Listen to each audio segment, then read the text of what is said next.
Bonsoir Sherbrooke. Oula, excusez-moi, c'est un peu fort. Ça va bien? Bienvenue ce soir pour notre événement donc Science et Fiction. Donc je suis Loïc, je serai votre animateur pour la soirée. Donc avant de discuter, j'aimerais juste vous rappeler qu'est-ce que c'est Bistro Brain.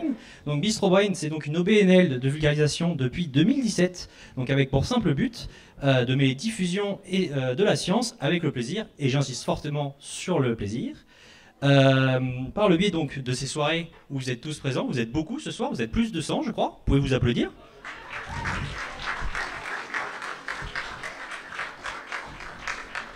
Mais nous offrons aussi donc des formations et vous pouvez nous retrouver donc avec la tête à Papineau, le podcast de Bistro Brain. Et si jamais vous décidez de déménager de Sherbrooke, vous inquiétez pas, on est aussi à Montréal et à Trois-Rivières.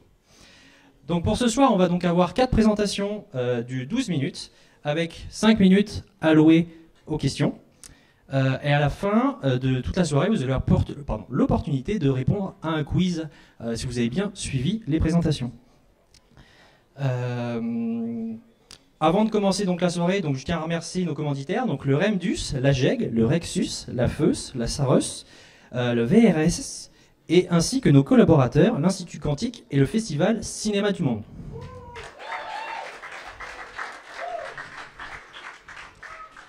J'aimerais inviter Jonathan Boisvert, représentant du REXUS, pour nous adresser un petit mot, s'il est présent. Jonathan? Ah. Bon, on va laisser finir sa commande. En attendant Jonathan qui finisse de commander la bière, j'aimerais dans ce cas-là inviter Mélissa Green, coordinatrice de projet en vulgarisation scientifique de l'Institut Quantique, pour nous adresser un petit mot. Bonsoir Sherbrooke, ça va bien? Merci d'être là en si grand nombre pour entendre parler encore de quantique ce soir et de biologie. Faut pas l'oublier, n'est-ce pas? Yes. Pour ceux qui me connaissent savent que j'ai la biologie pas très loin dans mon cœur. Oui, c'est ça, en fait, je suis coordonnatrice de projet avec ma collègue Dominique, dans le fond. Wouhou! Donc, nous, on fait partie intégrante de l'équipe de Curieux Quantique. On organise des activités de vulgarisation sur la quantique à l'IQ, dans les écoles, pour le grand public. On participe à toutes sortes d'événements, puis on crée des occasions aussi pour les étudiants gradués, les profs, tout le monde qui veulent parler de quantique. Alors, ce soir, je suis très fière d'avoir 3 personnes de l'IQ pour nous représenter et vous parler de cinéma, de quantique. Ça va être vraiment cool. Merci d'avoir accepté l'invitation, puis merci à tout le monde d'être là. Bonne soirée! Merci Mélissa. Est-ce que Jonathan a fini? Ah, parfait. Tu peux y venir avec la bière, hein? Pour le Rexus, si tu veux parler, tu veux dire un petit mot?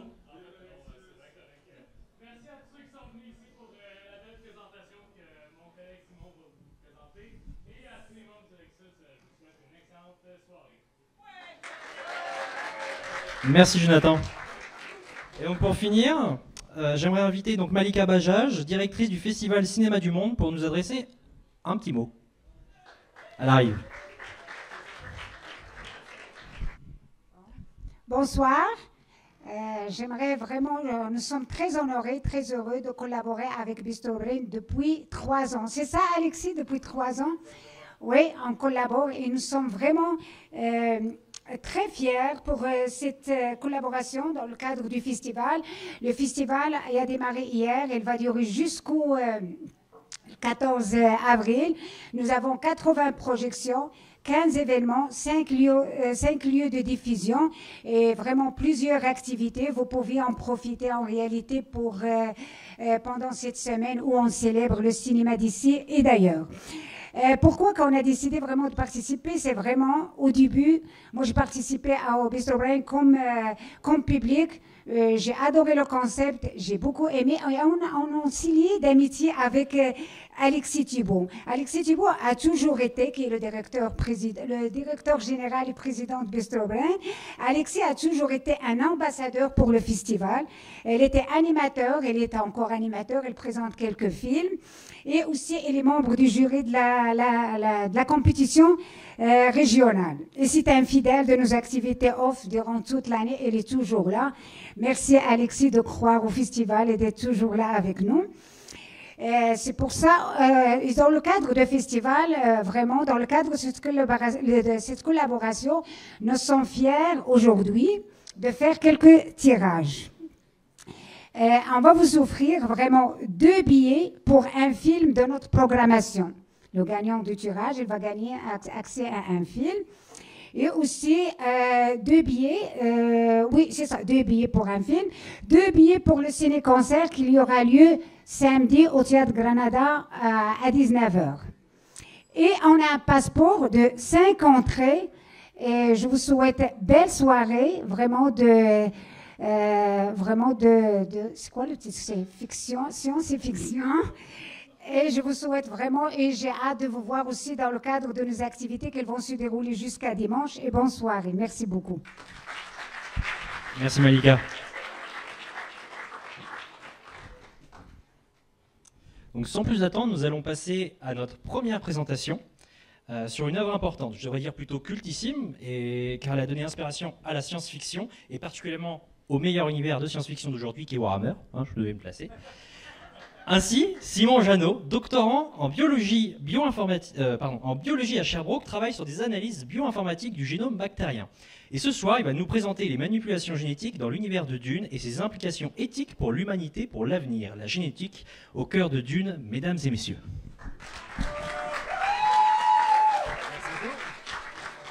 Merci.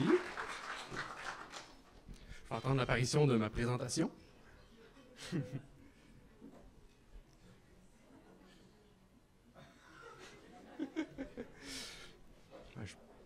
Je n'avais pas préparé de joke pour réchauffer la foule, là. Mais... je peux vous représenter Dune en mime? Non, fais pas ça. Ok, super, on y est. Excellent, excellent. La ligne verte? Excellent. Ok, super. Bonjour tout le monde, donc je m'appelle Simon Janot, je vais vous parler de la génétique au cœur de Dune, parce que oui, croyez-le ou non, c'est dans l'espace, mais c'est la génétique qui est au cœur de toute l'intrigue. Donc, yes. Est-ce qu'il y en a dans la salle qui n'ont pas vu ou lu aucun élément de Dune depuis que c'est sorti, il y a 50 ans, 60 ans? Il y en a pas beaucoup, ok? Je suis quand même rassuré, là, 3, 4, 5. Ben, juste pour vous autres, j'ai préparé une slide, un petit crash course de ce qu'est Dune pour les nuls. Donc, tout d'abord, Dune, ça se situe dans un univers distant dans le futur, où est-ce que les humains ont colonisé beaucoup de planètes, dans le fond, à travers la galaxie, puis se sont répartis sur un système plutôt féodal. Donc, ça ressemble au Moyen-Âge. Il y a des rois, des empereurs, tout ça, puis tout le monde se tire un peu la couverture pour avoir du pouvoir d'une manière ou d'une autre. Puis ça tourne autour des ressources naturelles, entre autres, puis bon, plusieurs enjeux de l'époque. donc, au cours de l'œuvre, vous allez voir, en gros, beaucoup d'intrigues politiques et de luttes de pouvoir, un petit peu d'épices, des gros vers très méchants et un peu de sorcellerie. Donc, vous êtes prêts pour ma présentation. Moi, ce qui m'intéresse à travers tout ça, c'est surtout la génétique. Donc, cet aspect qui est surprenamment représenté énormément dans l'œuvre, au courant de toute l'œuvre. Donc, pour ce faire, oui, c'est ça. Herbert, en fait, qui est l'auteur, Frank Herbert, de cette œuvre-là, a abordé des sujets qui étaient vraiment en avant de son temps, bien entendu. La génétique dans les années 60. C'est pas ce que c'est aujourd'hui. Donc, on va décortiquer quelques petits aspects dans un climat ludique et léger, où est-ce que je vais vous montrer qu'est-ce qui est vraiment de la science, puis qu'est-ce qui est complètement farfelu. On va voir s'il avait raison, Herbert. Donc, tout d'abord, ouais, j'ai besoin de vous présenter 2 groupes très importants au centre de l'aspect de la génétique dans cette œuvre-là, qui sont 2 groupes sociaux-politiques très importants. Le Bene Gesserit, qui est le culte des mamans contrôlantes. Donc, vous allez voir pourquoi. Vous allez voir pourquoi, je vous explique. Et aussi le Bene Tleilax, vous pardonnerez les noms farfelus, que voulez-vous. Ce qui est plutôt un club secret de généticiens à éthique flexible. Donc, j'y reviendrai. Donc, tout d'abord, le Bene Gesserit, c'est un culte exclusivement de femmes qui ont plusieurs capacités, là, entre autres un pouvoir de persuasion et d'intuition très, très, très développé. Donc, ils sont souvent très prisés dans les cours royales. Donc, ils sont invités à prendre part aux activités politiques. Ils conseillent souvent les rois, les empereurs, etc. Mais dans l'ombre, ce que personne ne sait, c'est que leur but exact, c'est d'encadrer l'évolution de l'humanité pour éventuellement créer un super-être. Donc, c'est c'est vraiment en orientant les unions maritales. Donc là, vous voyez peut-être un peu le lien avec les mamans contrôlantes. Là. Ils vont choisir les chums à tout le monde pour essayer de favoriser l'avènement d'un super-être, donc un humain qui serait supérieur à tout le monde. Donc ils vont choisir les traits particuliers, les traits génétiques de certains êtres, puis ils vont dire, bah, ça, nous, on pense que l'humanité mérite d'en avoir plus, ils vont essayer d'enrichir ces traits-là, puis éventuellement, c'est ça, fabriquer l'être ultime. Donc ça, je veux dire, ça sonne un peu wrong, mais on le fait tous les jours depuis plus d'une centaine d'années en choisissant nos cultures, choisissant notre bétail pour éventuellement augmenter la production puis les traits qui nous intéressent. C'est sûr que là, quand on parle de le faire avec des humains, ça devient une pente glissante qu'on appelle en fait l'eugénisme.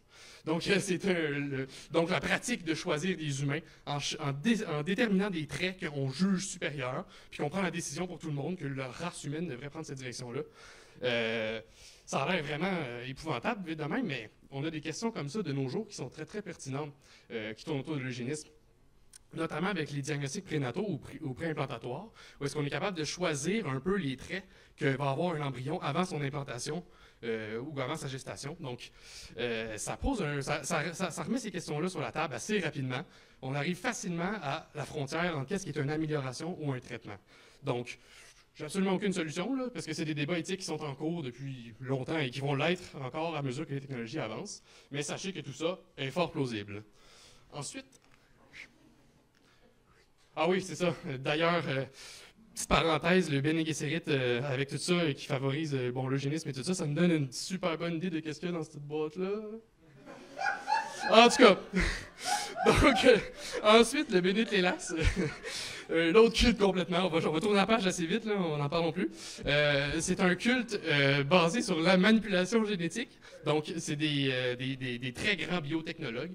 Puis là, ça c'est assez surprenant, dans les années 60, la biotechnologie, en tout cas. Puis c'est ça, eux autres, leur job, c'est plutôt d'être des marchands d'êtres génétiquement modifiés. Donc, ils vont fabriquer des différentes sortes d'organismes, puis les vendre à des monarques qui auraient besoin de telle personne pour faire telle affaire. En tout cas, c'est assez vaste là, comme marché. Mais grosso modo, c'est surtout des clones qu'ils font. Puis là, fabriquer des clones, c'est pas particulièrement farfelu. Vous avez juste à regarder n'importe quelle œuvre de fiction qui passe par là, puis vous allez trouver des clones. Des fois, ils ont des armures, des fois non. Mais grosso modo, c'est assez populaire. C'est un concept qui est largement exploité en science-fiction. Puis d'ailleurs, c'est même pas si farfelu que ça, parce que dans la vraie vie, vous connaissez peut-être Dolly le mouton, qui a vécu il y a déjà près de 20 ans, et qui était un clone parfait de sa mère. Donc le clonage, c'est aussi quelque chose de tout à fait plausible. Ensuite de ça, là où ça se corse un peu, c'est que le Bene Tlélax, ils sont aussi des fervents pratiquants de la résurrection. Donc c'est un art un peu plus farfelu, mais lorsqu'on y réfléchit un peu, là, la résurrection, c'est ramener quelqu'un de la mort. Puis là, je vais vous dire une affaire, là, il y a 100 ans, on arrêtait de respirer, on était mort. Aujourd'hui, il y a des machines qui peuvent faire battre ton cœur, respirer tes poumons, jusqu'à temps que tu sois relativement guéri et que tu puisses reprendre la vie. Donc, tant que tu n'as pas une mort cérébrale prononcée, on va dire, tu n'es pas mort. Donc, on peut un peu plus résurrecter les gens qu'il y a 100 ans. Mais là, bon, de là à ramener des cadavres comme ils le font, le Bene Tlélax, on n'est pas là pantoute. Fait que ça, il y a encore du chemin à faire. Ouais, donc ce qui est intéressant avec tous ces personnages-là du Bene Tlélax, c'est leur mémoire. Notamment les clones puis les personnes qui sont ramenées à la vie par le Bene Tlélax n'ont pas accès à la mémoire de leur hôte, on va dire. Donc soit de la personne qui est clonée ou soit de la personne qui est résurrectée. Elle n'a pas accès à la mémoire avant sa mort. Donc c'est assez curieux, puis notamment très frustrant parce que le Bene Tlélax sait que ça, c'est possible de se remémorer ça, parce que juste à côté, la porte à côté, le Bene Gesserit le fait en accédant à la mémoire de ses ancêtres grâce à un rituel qui est psychique, mythique, qui est très c'est rappel de GIF de Johnny Depp. Dans le fond, grâce à un rituel vraiment mythique, là, ils sont capables d'aller collecter le savoir de leurs ancêtres mères révérendes. Donc, je rappelle, c'est juste des femmes. Là, fait que toutes leurs mères et leurs grand-mères, dans le fond, sont capables de consulter le feed Facebook de toutes leurs arrière-grand-mères et compagnie depuis des millénaires, ce qui est assez impressionnant. Mais ça suggère surtout que la mémoire est véhiculée à travers les différentes générations.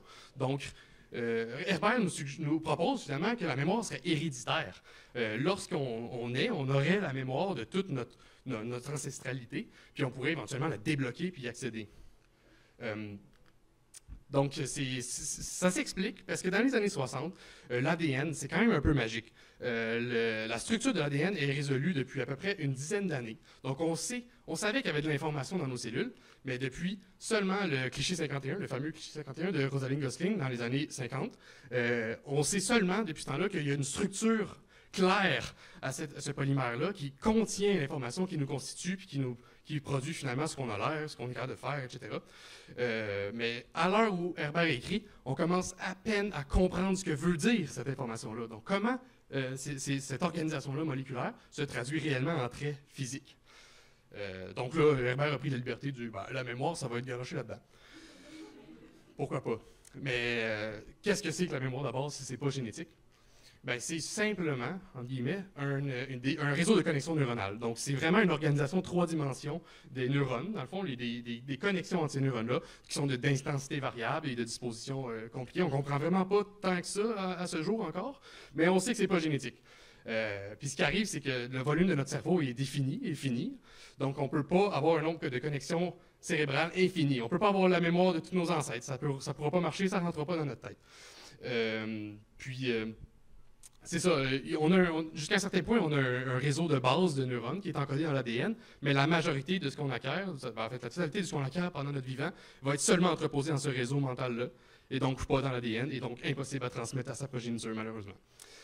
Ça serait cool, mais de nos jours, donc on ne peut pas s'attendre à une intégration psychique de la mémoire, mais plutôt aux technologies d'information super performantes que vous voyez fleurir à tous les jours de plus en plus, qui vont probablement plus représenter nos ancêtres qu'on va consulter pour connaître l'information. C'est plus vers ça qu'on va se tourner. Donc oui, c'est ça, la mémoire et le feed infini de mémoire ancestrale, c'est un peu ça la sorcellerie dont je faisais allusion. Ça n'existe pas. Donc, pour conclure, dans le fond, c'est comme je disais, Frank Herbert était vraiment en avance sur son temps.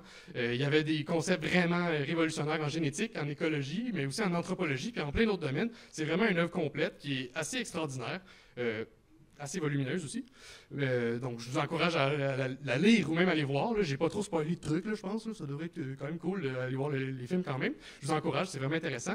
Puis, si jamais ça vous intéresse, la science en arrière de ça, sachez qu'il y en a pour s'y intéresser longtemps, parce qu'il y a même du monde qui écrit des livres sur la science dans Dune. Fait que c'est quand même un gros morceau. Donc, je vous remercie beaucoup. C'est tout pour moi. Donc, si vous voulez des questions. Yes. Oh. S'il y a des questions, si jamais vous voulez, il y a un micro à l'arrière pour les poser. Oui, parfait. Yes, je peux répéter votre question au besoin? S'il y en a. Fait que, je vous encourage à vous prendre au moins les 5 premiers romans de Frank Herbert. Là. Ah, une question? Ah! Oui, ben là, ça sortait un peu de la génétique là, dans le cadre de la manipulation et de la sélection, mais effectivement, des animaux géants qui se promènent dans le sable, ça se peut. non, c'est assez farfelu à plusieurs niveaux, mais là, ça va rentrer dans un autre sujet. Là. Il y a un chapitre dans le livre que je vous ai montré d'ailleurs sur l'hiver. Yes. Ah. Bonjour. Merci beaucoup pour la présentation. J'avais une question par rapport aux phobies. Certaines personnes pensent que les phobies sont transmises génétiquement aussi. Oh, ouais. Est-ce que ça pourrait être considéré comme de la mémoire qui est transmise génétiquement? De la mémoire d'un danger qui a frappé nos ancêtres et donc qui est transmis génétiquement après? Extrêmement intéressant, c'est vraiment un beau sujet. Là. En fait, j'y connais rien en neurologie à toute fin pratique, mais à mon avis, c'est certainement pas héréditaire. D'après moi, c'est vraiment un contexte sociologique ou familial même qui favorise l'émergence de ces phobies-là, mais c'est définitivement pas génétique, ça c'est sûr. Il y a peut-être des prédispositions, par exemple, là, ça peut devenir très très compliqué, là, mais il y a peut-être effectivement un enrichissement dans les certaines caractéristiques qui favorisent d'avoir des phobies particulières, mais je pense pas que, non, on pourrait pas mettre le gène de la phobie des céleris chez quelqu'un, puis, oups, je pense pas que ça se peut, non. Ça serait vraiment comme dans l'organisation, comme c'est ça, des neurones, puis acquises finalement au fil du temps. Ouais, c'est ça. Ok, merci beaucoup. Avec plaisir.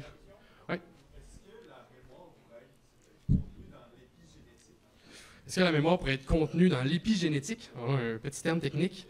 Donc, l'épigénétique, c'est les modifications qui sont faites sur l'ADN, mais qui ne sont pas faites au niveau de la séquence. Donc, pas à l'identité des nucléotides, mais plutôt la structure globale de l'ADN.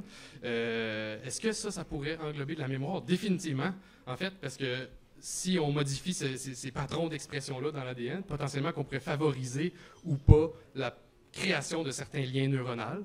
Là, je m'avance absolument parce que je n'ai aucune idée, là, mais c'est vraiment intéressant, je n'avais pas pensé à ça. Très bon point. Peut-être que oui. Merci. Yes. Est-ce qu'on peut faire un lien avec l'instinct? Avec le pardon? Avec l'instinct. L'instinct? Ah oui, oui, très bon point. Ben, peux-tu tirer un petit 30 secondes? Merci. C'est la dernière. OK, après ça, c'est tout. On pourra jaser après les présentations. Ça va me faire plaisir. Oui, donc l'instinct, c'est un peu comme une mémoire instinctive, là, donc basale. Effectivement, c'est intéressant. On n'est pas complètement amorphe. Là, on a un certain niveau d'autonomie, entre guillemets. Là. Donc oui, il y a un certain nombre de connexions dans le cerveau qui viennent avec le trait d'être un humain. Là. Donc on peut, quand on est, faire des bruits, à peu près cligner des yeux puis bouger. Là. Donc oui. Il y a un instinct qui est définitivement une espèce de mémoire basale dans le cerveau. Là. À mesure que le cerveau se développe, on développe le reste de la mémoire, mais définitivement qu'il y a un certain niveau un firmware, pour ainsi dire, là, qui est à la base. Ouais. Donc, merci beaucoup. Merci Simon.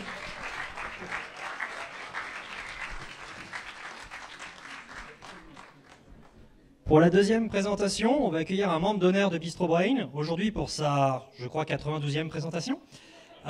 Donc ce soir, Olivier Bernard, donc étudiant en doctorat en physique, travaillant sur l'influence des champs magnétiques sur le pouvoir thermique de certains matériaux, c'est un peu long, je suis désolé, va nous parler donc d'un sujet de taille, approximativement 120 mètres de haut, avec Godzilla. Ainsi, il nous présentera la réalisabilité de son souffle, ou si ce sont seulement des reflux gastriques.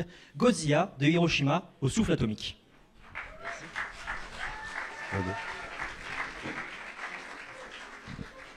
Merci beaucoup d'être venu en grand nombre ce soir, que je vais parler de Godzilla, qui est non seulement mon monstre géant préféré, mais c'est aussi un excellent acteur. Il a valu un Oscar pas longtemps. Je fais un petit clin d'œil à Cillian Murphy pour son rôle dans Oppenheimer.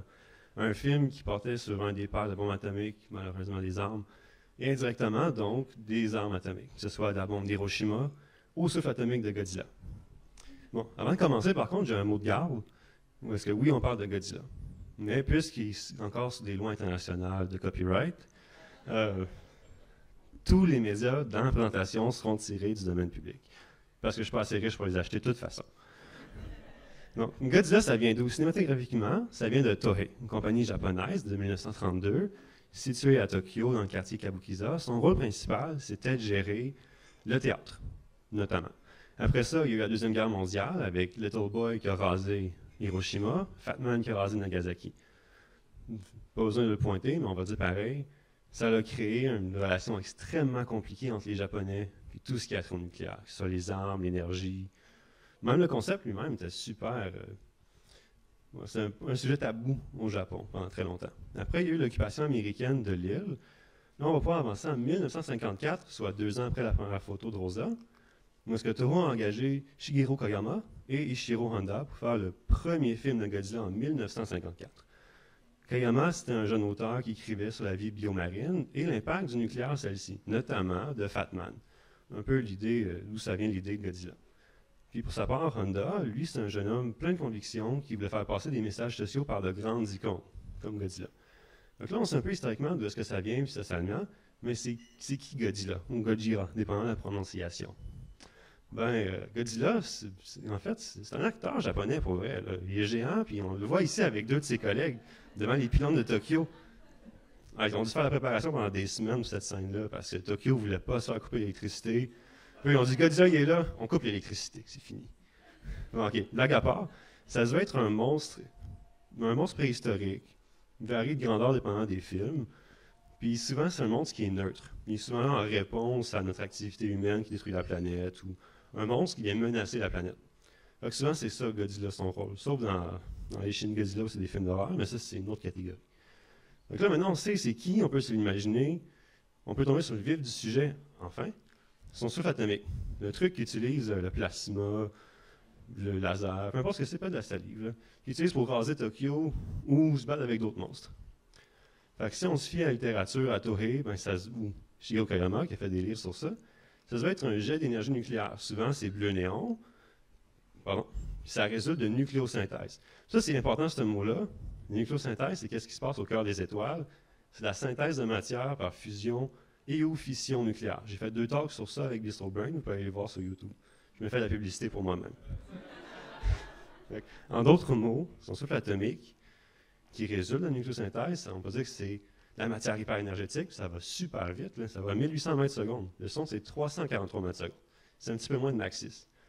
Fait que je sais pas pour vous, mais moi, si Godzilla il décide de m'atomiser, j'ai même pas le temps de prier, je suis mort. Moi, je suis disparu. Fini. Puis d'Olivier, jamais. Fait que là, on sait maintenant c'est quoi. Comment est-ce qu'il génère? Et avant d'aller là-dedans, à main levée, rapidement. Est-ce qu'il y a des gens qui étudient en sciences infirmières, en médecine et ou en biologie comme Simon? Okay. Fait que vous voyez, ces personnes-là qui ont levé les mains, c'est à eux qu'il faut poser des questions compliquées. Moi, là, je suis physicien. J'ai juste la bout facile de la job. Moi, je laisse le niveau compliqué, là, c'est à ce monde-là que je laisse. Fait que la littérature a dit, ça, c'est une image tirée du guide des monts géants japonais. Vu que je ne lis pas le japonais, je vais me fier aux traductions. C'est fait par Toho et en collaboration avec d'autres auteurs comme Shigeru Koyama. Et ce qu'il dit, ce livre-là, c'est quand Godzilla il se sent menacé, il se bat, il veut détruire Tokyo, notamment Tokyo, mais il s'élimine du bout de sa queue jusque dans ses écailles. Ça doit être un flux de neutrons qui se promène. Mais c'est pas ça qui crache. Pas encore. Pour savoir ce que Godzilla crache quand il s'élimine bleu, il faut faire un zoom dans Godzilla lui-même. Dans le fond, son flux de neutrons, là, ça va dans ses cœurs atomiques, pardon, ses cœurs nucléaires. Puis le neutron, il arrive, frappe la matière nucléaire. Ciao! Puis, ça fait la fission. Mais c'est toujours pas ça qui crache, Godzilla. Il faut passer par une deuxième étape, la nucléosynthèse. Puis, ça tombe bien, Godzilla, il y a des glandes de nucléosynthèse dans le cou. Dans le fond, toute cette matière-là va dans ces glandes-là. Les glandes, ils font de la pression, montent en température. Puis, comme une bouillarde qui crache la vapeur quand elle est assez chaude, Godzilla, il crache son souffle atomique quand c'est assez chaud. Quand il y a assez de pression dans ces glandes-là. Bon. Maintenant, on comprend parfaitement la physique puis la biologie, on va dire, de Godzilla. On peut se poser la question, est-ce que c'est puissant, ce truc-là? Puis comme tout bon physicien, avant de répondre à la question, je vais vous faire une mise en situation. Donc, la mise en situation, pour ceux qui ont vu le film, ça va être un rappel. Ceux qui ne l'ont pas vu, ça va être une introduction. Dans Godzilla contre King Kong. Godzilla qui parle bien sûr japonais, il est en maudit, fait un trou dans la planète. Pow! Donc là, maintenant, on a une belle mise en situation, on a plein d'informations. Il faudrait comparer, mais c'est quoi la température de ce souffle atomique-là? Parce que là, je pourrais le dériver à partir d'équations compliquées, là, mais je n'ai pas le goût. Donc, on va utiliser une information qu'on a déjà. On sait que Godzilla fait la nucléosynthèse. Je suis têteux avec ça. Nucléosynthèse, la plus froide qu'on observe, c'est 5 millions de degrés Celsius. Mais Godzilla, ce n'est pas une étoile. Fait que je vais donner une petite chance, 3,5 millions de degrés Celsius, ça sonne raisonnable dans ma tête. C'est ça qu'on va prendre. Fait que Godzilla qui est fâché, il parle japonais, il fait un trou dans la planète. Avec ces informations-là, je peux faire des calculs que je vais tous vous montrer. Non, je ne vous montrerai pas. On va juste donner le résultat. En termes de puissance pure, c'est environ 242 fois ce que le Soleil émet. Là, j'y mets nos chiffres en dessous, on va revenir à ça par la suite. 242 soleils, c'est comme si le Soleil c'était une ampoule, puis j'avais un démeur, puis j'avais 24 200 %.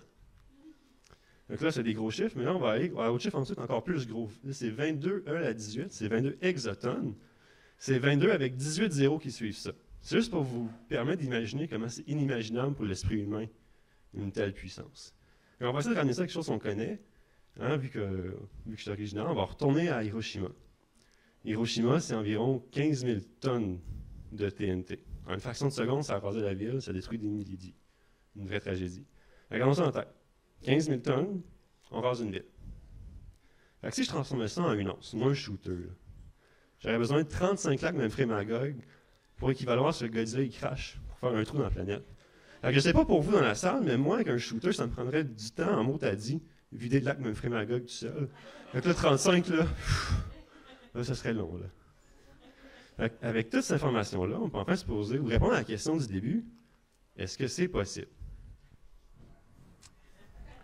Ben, malheureusement, moi, j'étais petit cul, mon rêve, c'était de devenir Godzilla. Genre, full grand, full gros, full fort, là.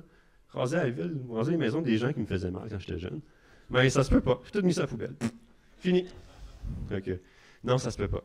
Déjà, en partant, Godzilla, il est gros. Tu sais, dépendant des films, c'est de 50 à 300 mètres, des centaines de milliers de tonnes de masse. Mais ça, c'est petit comparé à la planète Terre. La planète Terre, c'est même pas une poussière pour le Soleil. Le Soleil, c'est 99,9% de la masse de notre système. Là, il faut que j'en prenne 242, je les compresse, puis je les mets dans la gueule d'un lézard pour qu'il puisse leur cracher sur un autre lézard. C'est cool comme concept, mais d'un point de vue sur la relativité, thermodynamique, puis d'autres lois de la physique qu'on va passer pour ce soir, on saute quelques petites étapes un petit peu importants, genre comme les trous noirs, par exemple. Puis là, on parle même pas de la bio, là, ça c'est compliqué en maudit. Là. Fait que moi, je m'embarquerai pas là-dedans. Fait que malgré ça, tu sais, c'est une œuvre de fiction après tout.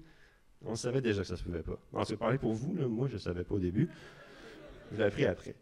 Mais ça se peut pas, mais Godzilla, c'est un monstre qui est super cool. Cinématographiquement, ça a amené plein de nouvelles techniques de cinéma, que ce soit pour déformer les pylônes dans les vieux films, faire illuminer un dos dans les films en noir et blanc, voir comment le directeur pense que Godzilla va penser et ce qu'il va faire. Fait que cinématographiquement, c'est hyper cool à regarder. Ensuite, du point de vue social, Godzilla, dans ses 70 ans d'existence, un peu comme Robin des Bois, mais pour la science-fiction, a été utilisé pour passer des messages sociaux. C'est des critiques pour les armes nucléaires, pour l'utilisation irresponsable d'énergie, gaspillage d'énergie nucléaire, négligence, critiquer l'impérialisme japonais, l'impérialisme américain, puis je passe plein d'autres messages qui ont été passés via Godzilla. Puis enfin, Godzilla, c'est une super belle porte d'entrée pour les sciences. On soit des adultes, on y va, on lit sur ça, on apprend, on s'instruit, c'est intéressant. Pour les jeunes, c'est la même chose, mais il y a l'aspect aussi qui peuvent éventuellement devenir des scientifiques, que ce soit des biologistes, des médecins, des physiciens, etc., pour apprendre et comprendre le monde. Donc là, maintenant que j'arrête pas de lancer des roses à Godzilla, je suis aussi bien de laisser le mot de la fin. Hein? Puis j'aimerais ça vous dire merci de l'écoute. Si vous avez des questions par rapport à mes sources primaires, sont dans les 2 dernières diapositives. Puis si vous avez des questions pour moi ce soir, vous pouvez m'écrire ou m'écrire des insultes, puis il y a un micro juste au fond de la salle. Donc, merci beaucoup de votre écoute.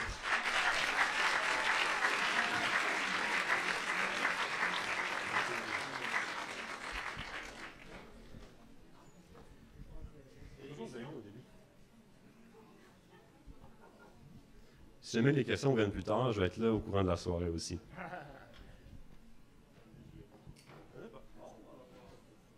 Merci. Merci.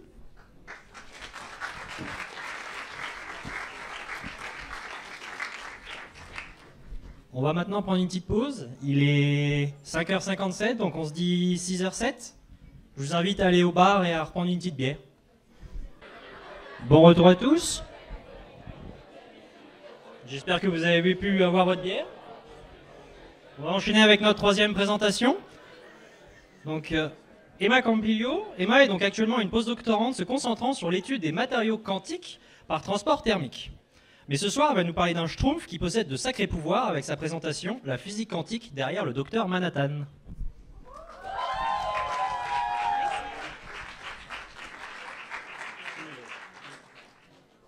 Merci beaucoup pour la présentation. Je suis Emma. Bonsoir tout le monde. Avant de commencer, c'est ma première présentation en français en public. Je suis en train d'apprendre et d'améliorer. Ok, très motivant. On va commencer. Je vais expliquer la physique quantique derrière le docteur Manhattan. On va expliquer qu'est la physique quantique et qui est le docteur Manhattan. Ok, attends. Je travaille comme postdoc à le groupe de Louis Taillefer dans l'Institut quantique à l'Université de Sherbrooke. Carrément. Ça, on étudie nous étudions des matériaux quantiques. Wouhou! Ok. Mais quels sont les matériaux quantiques? Je pense qu'il y a des personnes ici qui savent la signification de qu'est quantique, mais je pense qu'il y a des autres personnes qui, le premier mot que tu écoutes quand tu dis matériaux quantiques, quantum, quantico, quantum physics, tu penses dans le savon pour faire le verre un peu plus propre et brillant, mais malheureusement, ce n'est pas la réponse. C'est la physique qui explique toute la physique à l'échelle des atomes, à l'échelle des électrons, qu'on ne peut pas expliquer avec la physique classique. Pas sexy, je sais. Mais, ok, il y a deux différences, ou une différence principale entre la physique quantique et la physique classique. La première, c'est la dualité des ondes particules, qui en la physique quantique, on peut voir que les particules suivent le comportement des ondes, qui en physique classique, on ne peut pas ça, mais aussi la fonction des ondes. Ça signifie qu'une particule peut être en plusieurs états avant qu'on mesure sur l'état quantique. Et quand on mesure, on peut voir un état particulier avec une probabilité. Cool. C'est tout ça de mécanique quantique. Ouais. Non. Mais est-ce qu'on utilise la physique quantique? Oui. Sur l'énergie, énergie nucléaire, sur les médecins pour le rayon X ou pour le RMM, ou la technologie pour faire des lasers, pour faire de la lumière LED, pour faire les ordinateurs quantiques. Mais aussi, on peut utiliser la physique quantique pour expliquer la fiction. Mais pas comme le film de Marvel, s'il vous plaît. OK? OK. So, on va commencer. So, ce soir, je vais unir mes deux passions. La physique et les bandes dessinées. Je sais, je vais représenter tous les stéréotypes que vous avez de les physiciens. OK. So, on va commencer pour parler de la bande dessinée ou les films.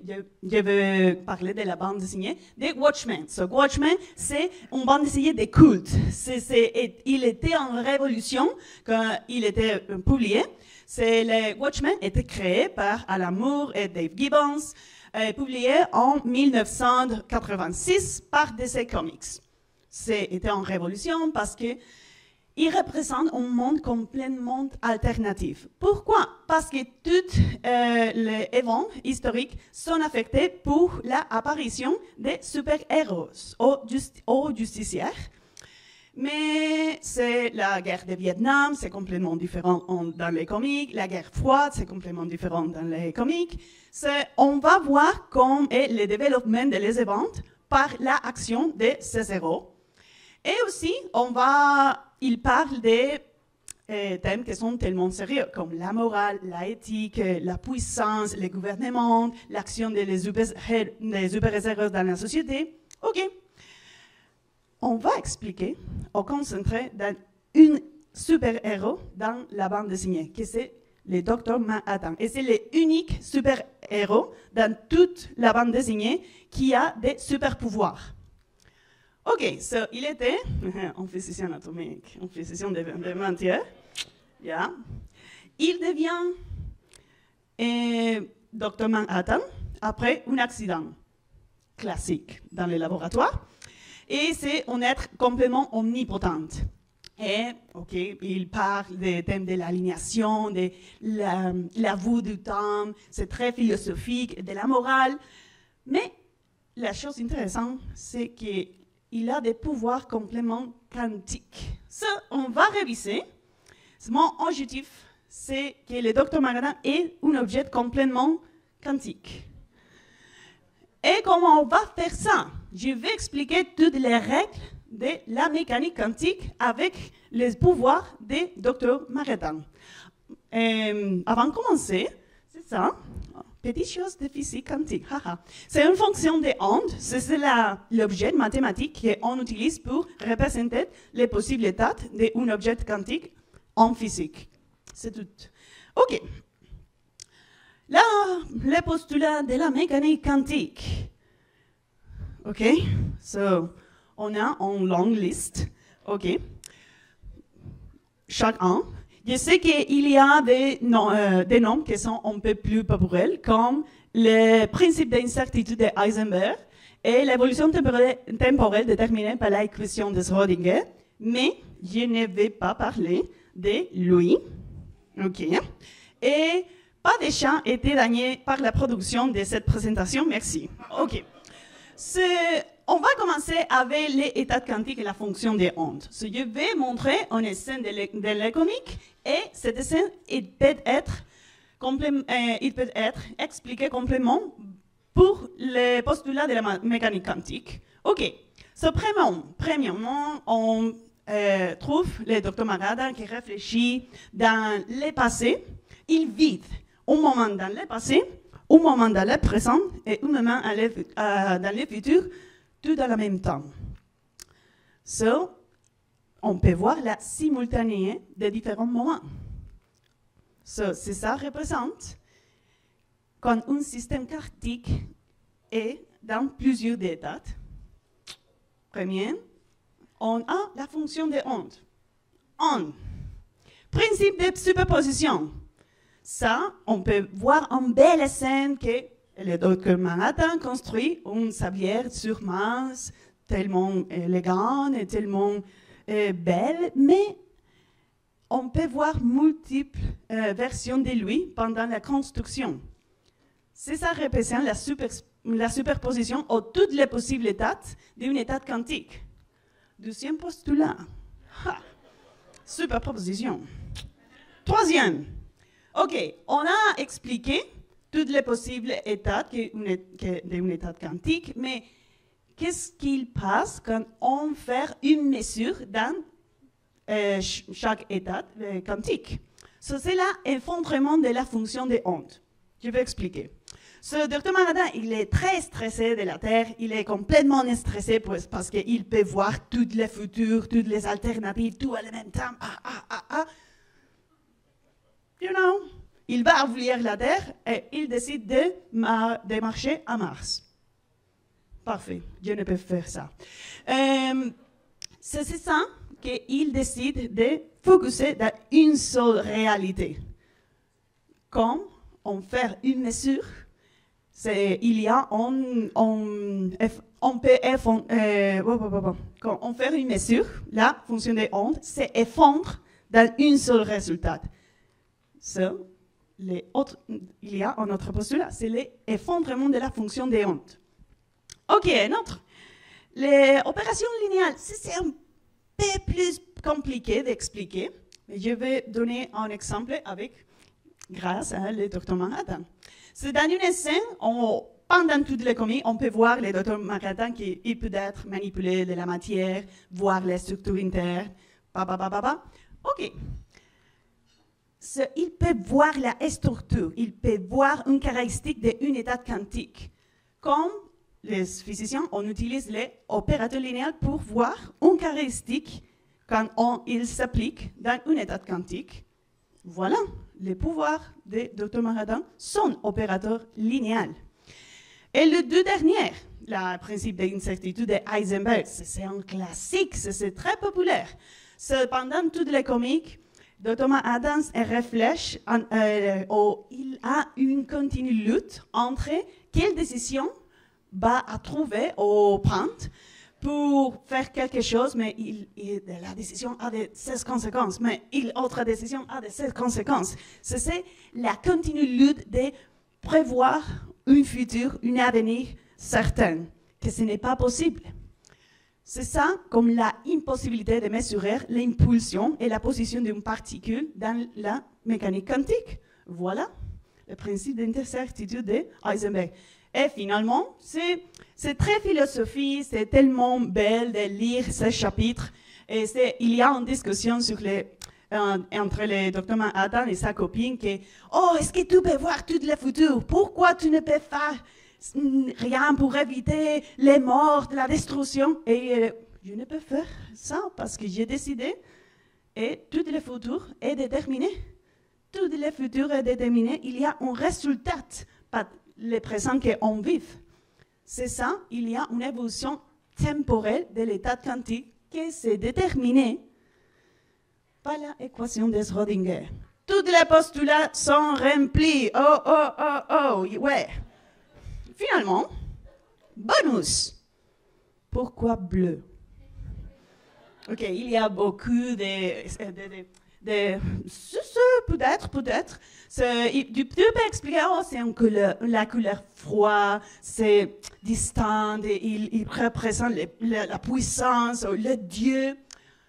Mais dans la boue physique, on peut l'expliquer avec des électrons. Oui, si un électron absorbe de l'énergie, il voyage ou devient à un état excité.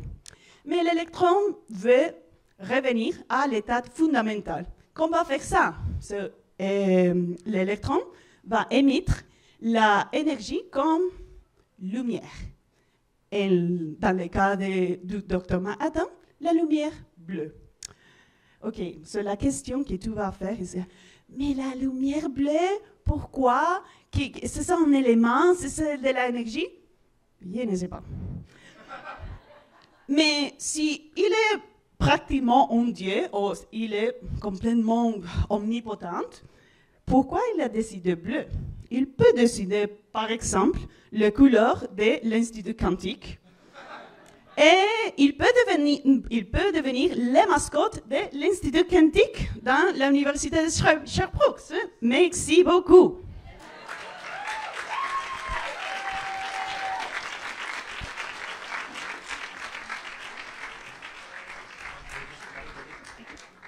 Est-ce qu'il y a des questions? Oui, oui. Dr. Manhattan chose Mars, but if you had to build your fortress of solitude, where would you build it? Est-ce que vous voulez répéter la question? Hein? Excuse? Est-ce que...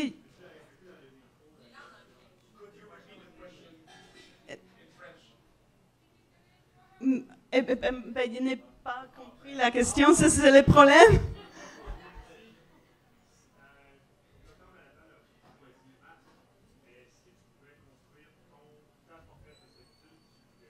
OK. Superman, ce n'est pas mon favori, mais je vais choisir l'Antarctique. Oui, pas de personnes, c'est ça. Seulement des animaux mignons. Et je suis préparée pour le froid parce que je vis pour un an en Sherbrooke. Okay. C'est tout. Merci beaucoup. Merci beaucoup, Emma.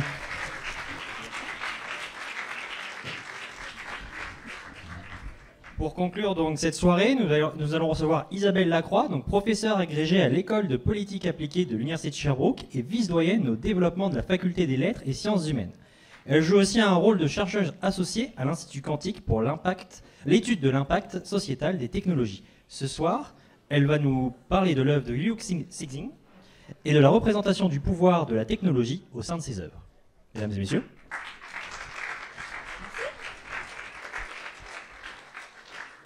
Merci beaucoup. J'ai pu assister à l'entièreté de la dernière présentation. Je l'ai filmée et je vais l'envoyer au PDG de Air Canada. Voilà.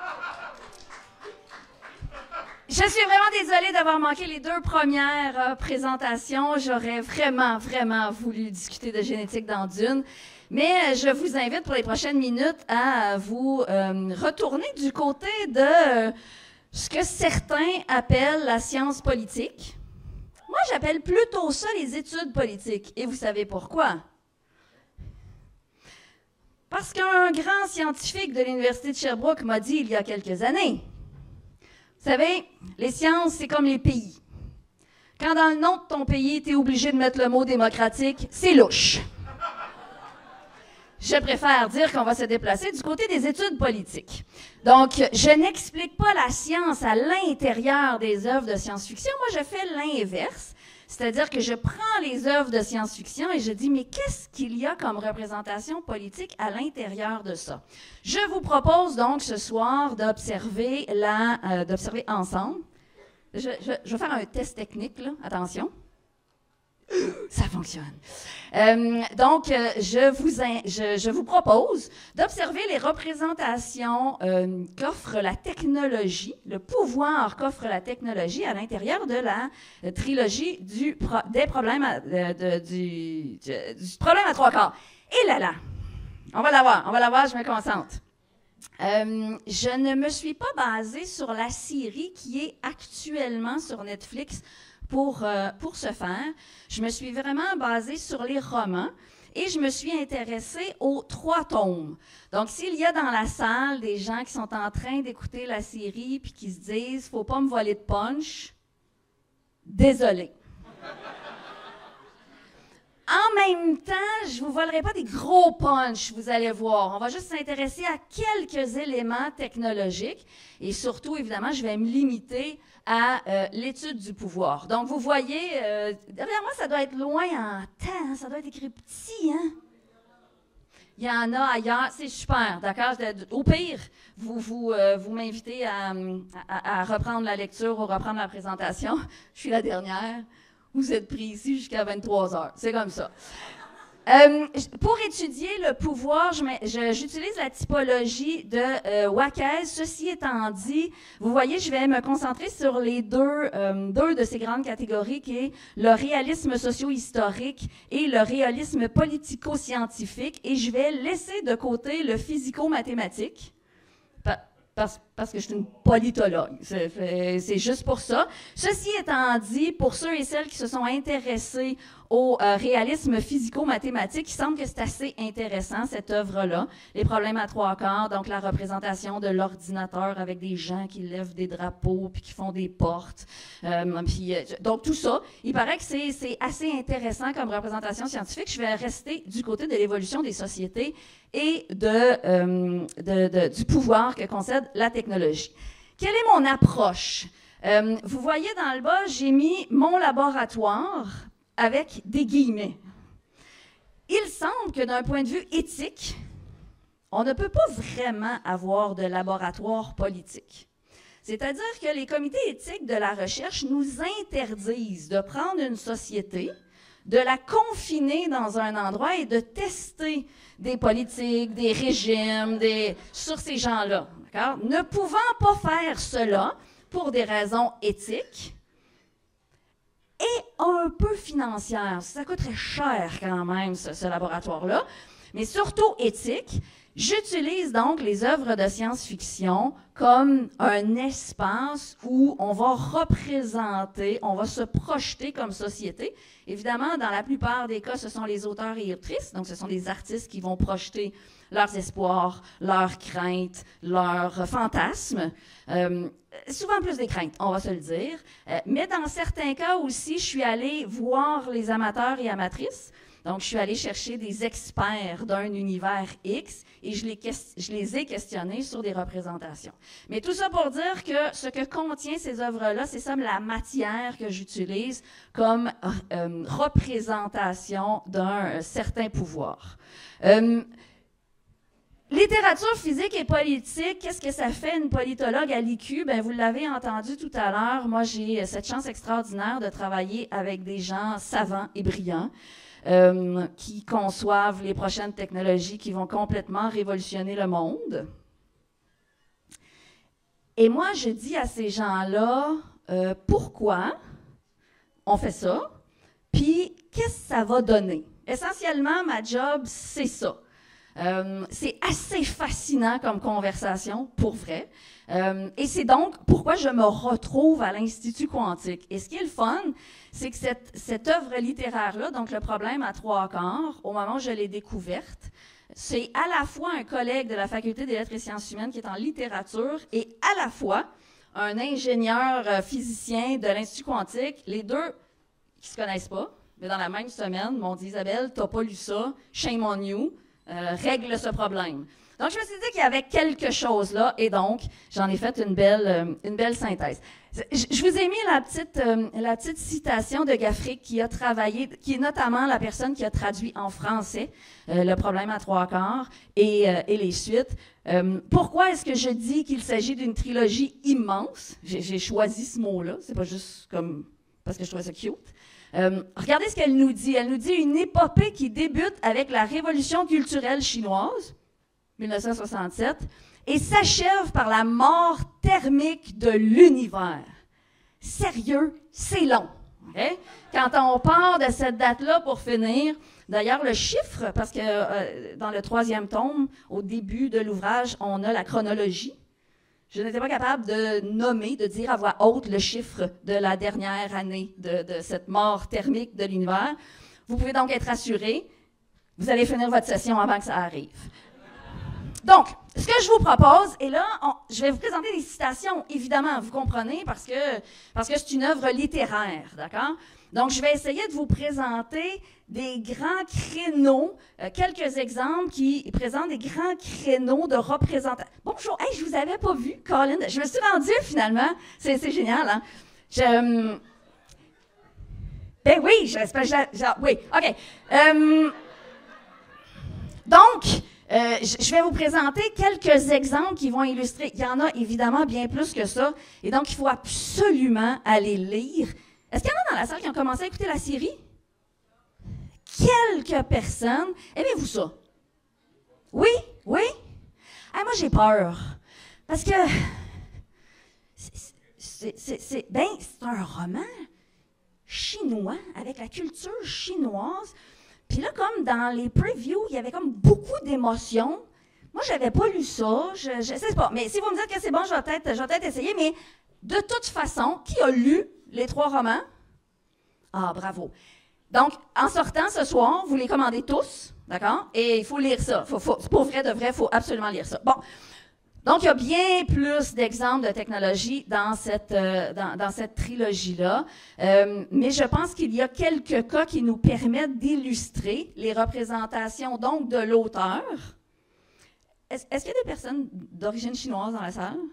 Est-ce que tout à l'heure, j'ai demandé à quelqu'un de m'expliquer comment on disait ce... Est-ce que j'ai vu une main? Oui? Donc, on m'a dit, vous corrigerez mon... Bon, c'est sûr que je vais le dire avec un accent francophone, OK? Il n'y a pas... Mais on m'a dit que l'auteur, je vais le dire une fois, OK? Concentrez-vous, tout le monde écoute. On m'a dit donc que cet auteur, pour prononcer son nom, c'était Cixin Liu. Ah non, mais c'est mieux que ce que je pensais. Pour vrai, la dame m'a fait ça comme ça. Voilà. Bref, je vais dire l'auteur du problème à 3/4 pour le reste de la soirée. Donc, il faut absolument lire ça, mais en voici quelques extraits. Donc, on revient sur le réalisme socio-historique. Ce réalisme socio-historique-là, il a pour grande règle de fonctionnement de présupposer que pour qu'il y ait véritablement une évolution scientifique et technologique dans la société, ça prenait nécessairement une société qui avait un dynamisme sociétal et qui était dans une logique de changement aussi. Donc, une société figée, selon cette catégorie-là, ne peut pas créer une société où le développement scientifique et technologique va s'emporter. Donc, je vous donne un exemple d'un pouvoir particulièrement violent qui est obtenu par certains individus à partir de la technologie. Ce que, en français, ça a été traduit par le poignard volant. Je ne sais pas comment on le dit honnêtement dans la version originale.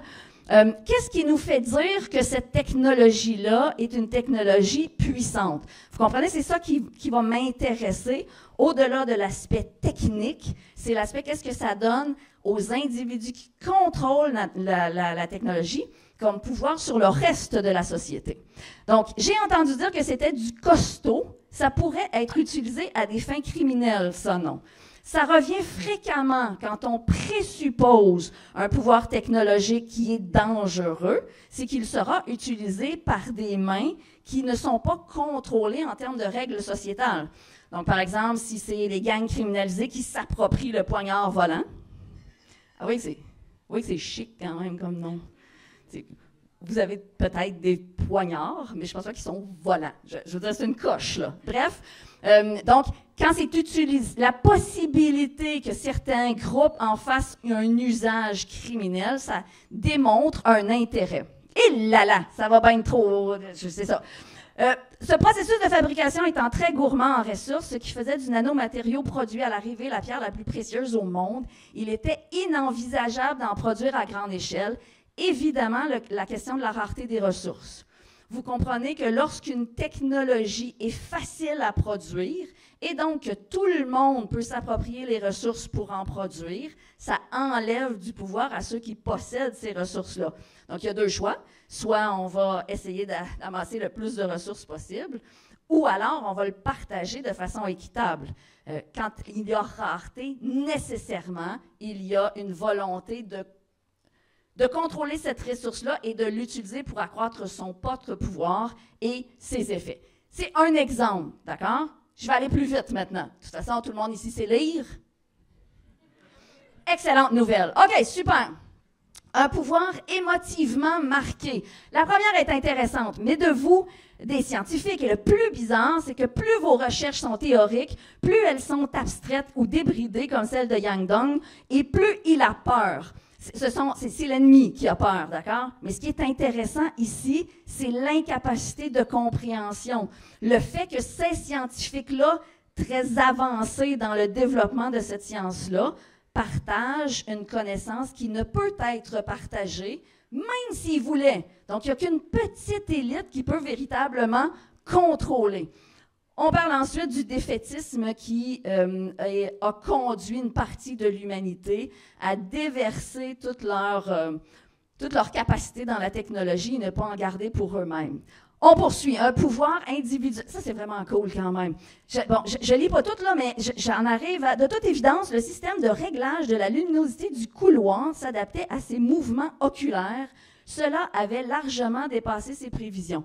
Pourquoi est-ce que je m'intéresse à cet aspect très individualisé? C'est quand on cherche souvent dans les représentations, dans la science-fiction, on a un pouvoir qui s'adresse à des masses, à contrôler des masses. Chez cet auteur-là, j'ai failli prononcer son nom, on ne va pas retourner là. Chez cet auteur-là, il y a l'idée d'acquérir du pouvoir en donnant exactement à chaque individu ce qu'il veut. Et que de cette façon-là, on entraîne une forme de dépendance à cette technologie-là. Le réalisme politico-scientifique, pouvoir dangereux, donc ce cas-là, c'est beau quand même. Donc, ce chercheur-là, X, ce scientifique, a créé de faire du poinçonnage mental. Nice. Qu'est-ce que ça fait, le poinçonnage mental? Vous voyez un petit peu plus bas. Tous ceux qui le souhaitent pourraient subir ce poinçonnage et obtiendraient cette foi de façon totalement volontaire. Qu'est-ce que c'est la foi? La machine ne comporterait qu'une seule proposition, la croyance dans la victoire finale de l'humanité. Donc, l'idée du poinçonnage mental, c'est d'aller travailler à partir du fonctionnement du cerveau. Là, vous ne me demandez pas l'explication scientifique, OK?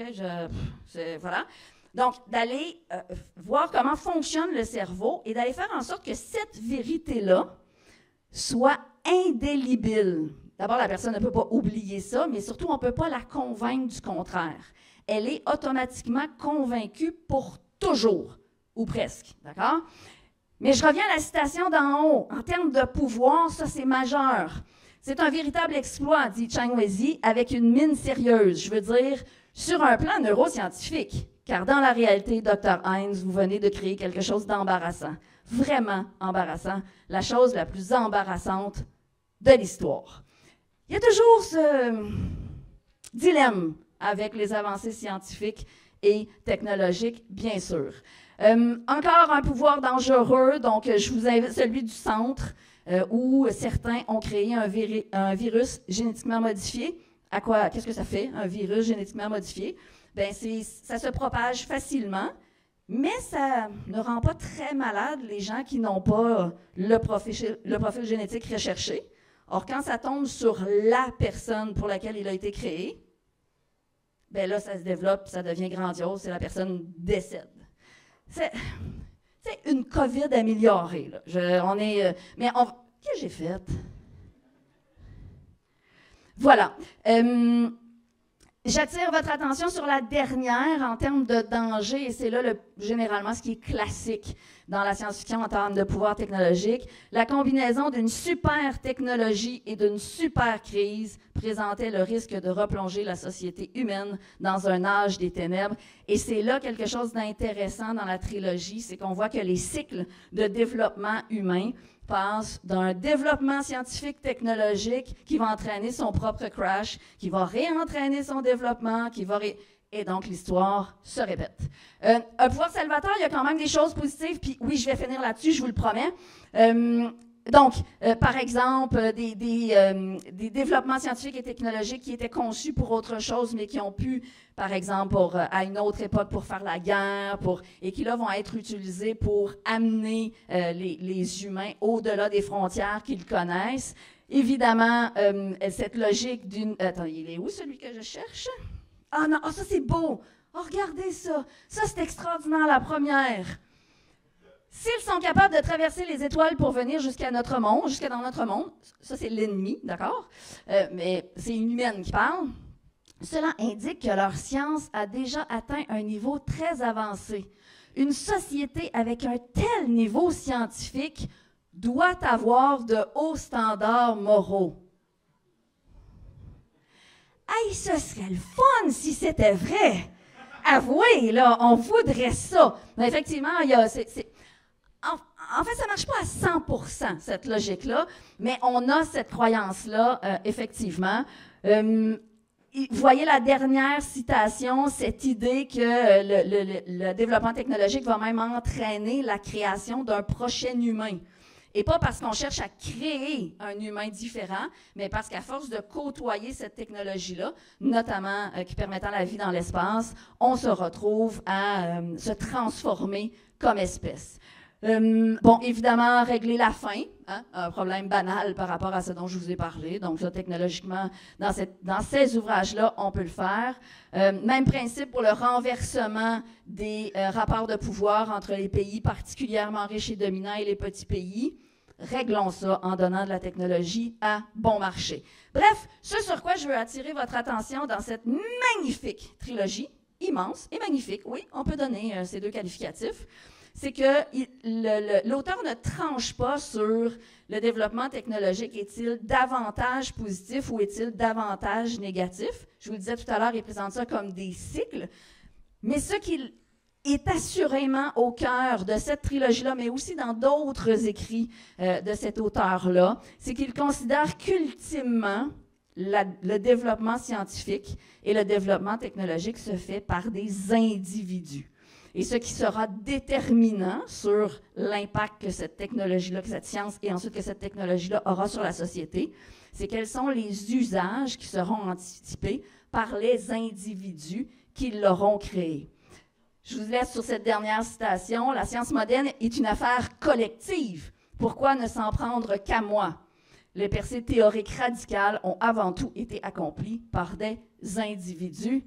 Pas de pression, mes chers scientifiques, vous avez aussi une responsabilité sociale. Merci!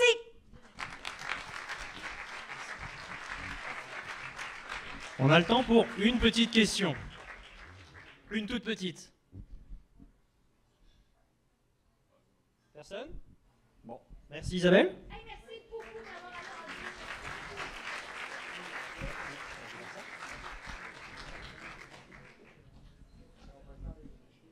Avant de finir, on va afficher derrière moi un code QR.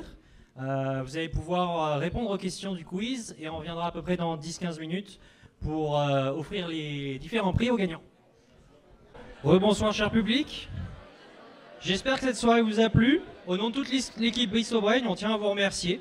Vous étiez au nombre de 167 ce soir. Vous étiez beaucoup, vous pouvez vous applaudir. Nous tenons aussi donc à remercier les présentateurs pour leur travail, les bénévoles Bistro Brain avec à l'accueil donc Patricia et Laurie, à la captation Anaëve et en soutien Alexis et moi à l'animation.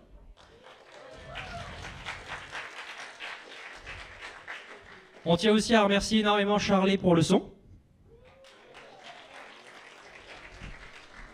Ils sont là ce soir et nous tenons à les remercier car ils font un service magique et c'est pas de la fiction, le staff du BOC, avec au service Laurence, Andy et Elliot et en cuisine David. Je tiens à remercier à nouveau nos collaborateurs avec l'Institut Quantique et le Festival Cinéma du Monde. Nous remercions aussi nos commanditaires, donc le REMDUS, la GEG, le Rexus, la FEUS, le SARUS et le VRESS. Et donc, avant de conclure, on va donner les prix pour le quiz.